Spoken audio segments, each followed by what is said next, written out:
Hi, good morning. I'd like to welcome you to Poem Praise 2 and peace and blessings be upon you. We are going to get right back into the Black Woman's Guide to Understanding the Black Man. We are in Chapter 9, Take 40. You can follow the takes and certainly read the book or listen to the book be read to you. And Take 40 goes like this. This also led them to the both ridiculous and impossible position of saying, I love everybody.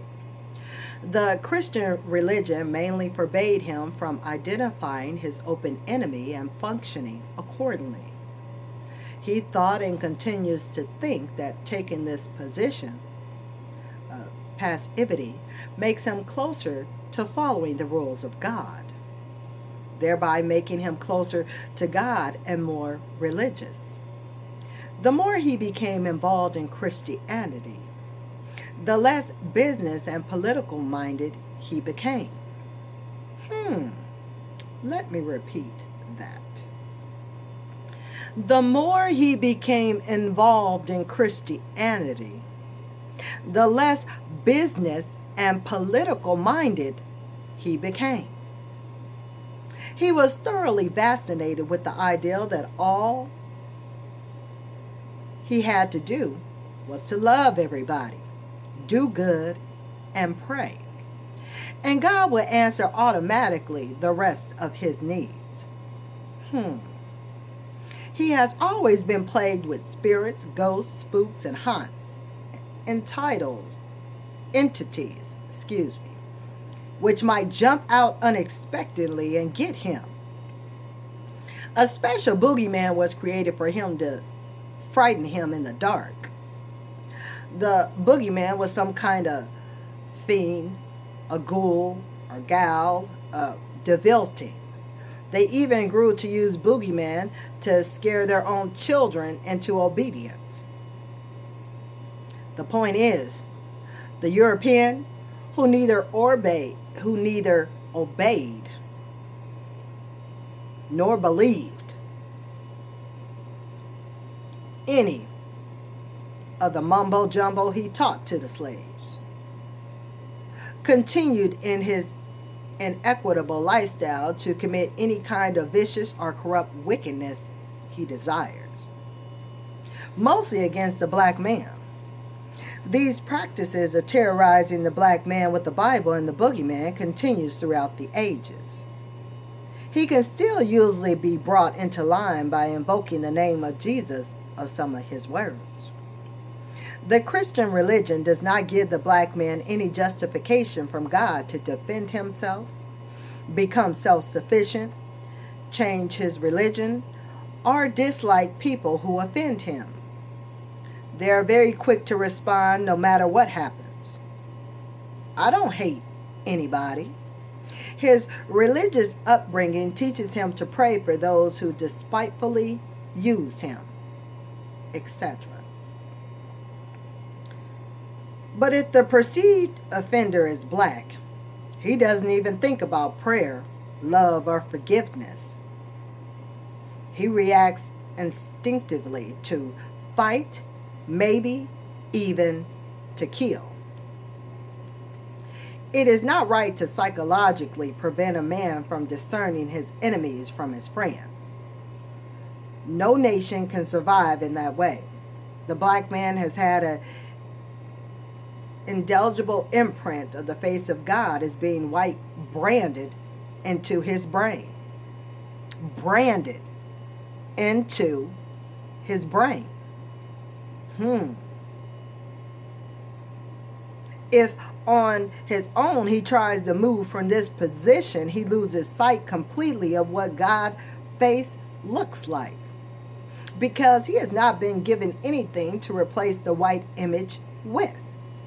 The faces he has been given have been rejected by him as either fake, unqualified, or unacceptable. Because of his low opinion of himself, he definitely can't visualize God as being black like him.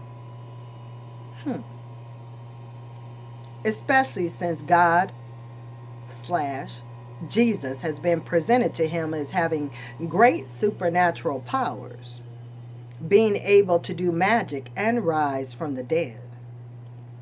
The teachings to him about Jesus rising from the dead, even after rigor mortis has set in, the teachings that one day all the dead will rise and be judged by God, convince him to delay his gratifications in life. The promise made to him in the Bible descriptively assure him that there is a better life waiting for him after he dies. So his hopes are put on hold. The Bible is written in such a way that no matter what he wants to do in a way of freedom, there are instructions from God to do the contrary, and mostly to wait, be patient, and believe. So he is more apt to put it in the hands of the Lord than to put it in his own hands and do something about his condition. Do something about his condition in his own hands.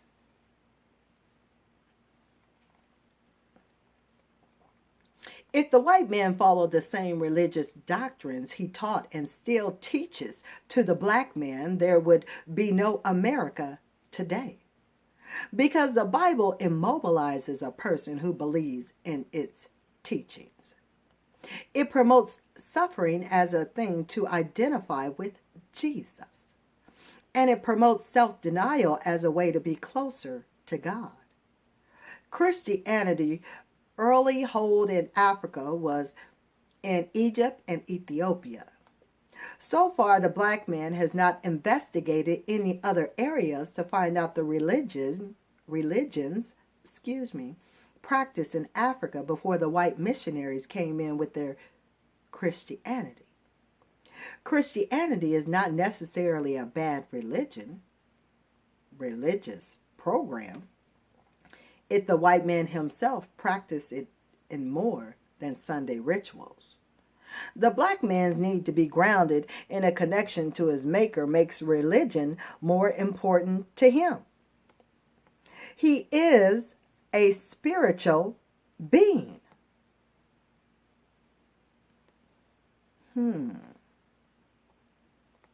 Becoming a preacher,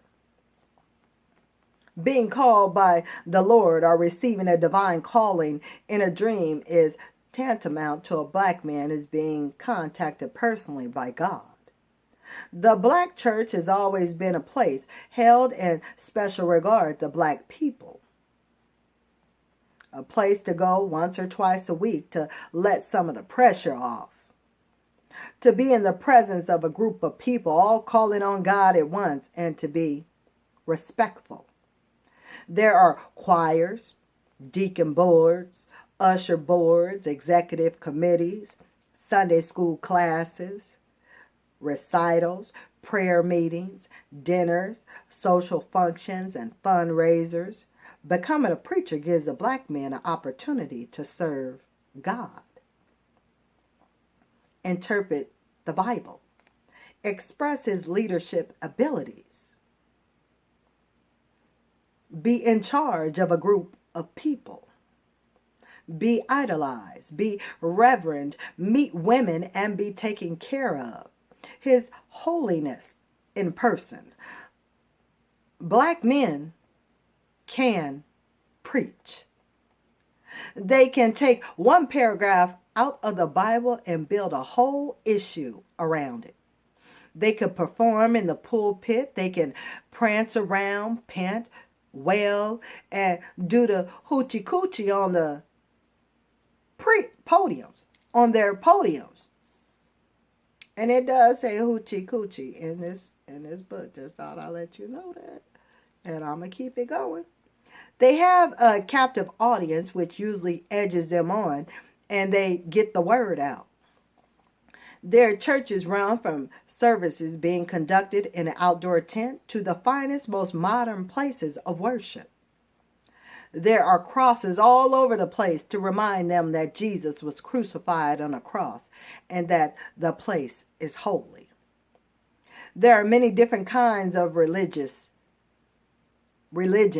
believed and practiced by the black man, but they all have a common thread.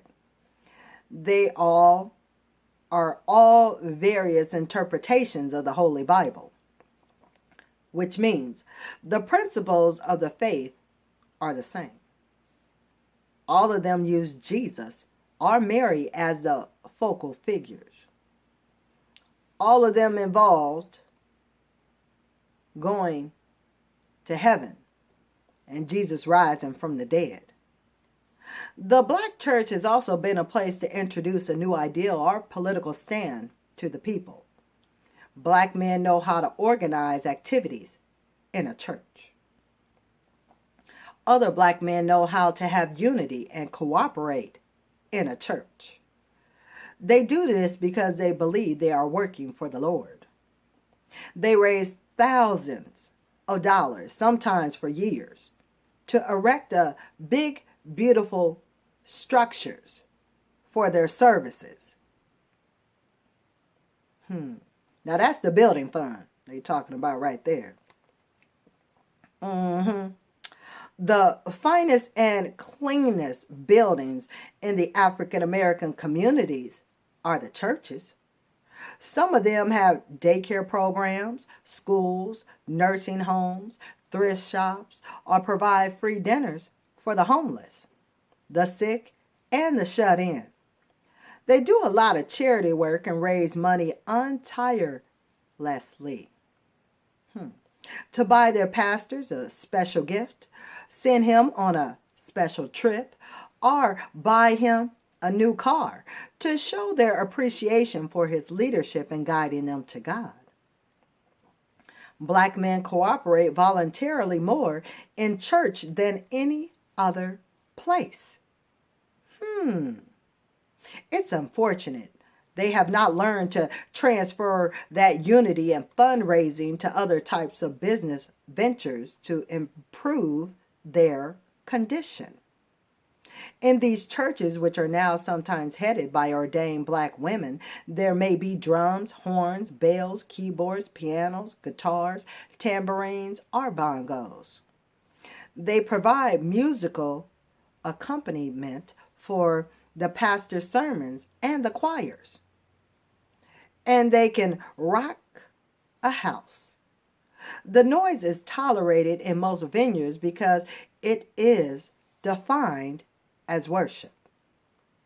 They're singing, shouting, clapping, and an all-around agreement that they are having a good time. The pastor also presides over baptism and communion. Baptism, symbolic of washing away one's sins, is an overwhelming event. The baptismees wear white. The pastor stands in a mini pool, usually under the pulpit, or if the minister is more dramatic, they go to a local pond of sorts. And there they wade in the water and baptize their believers. And I'm going to complete take 40 right there. Stay tuned for chapter 9, take 41 of The Black Woman's Guide to Understanding the Black Man. For this day, I want for you and your family to be blessed. Peace and blessings be upon you. And peace out. Talk with you soon. Later, y'all.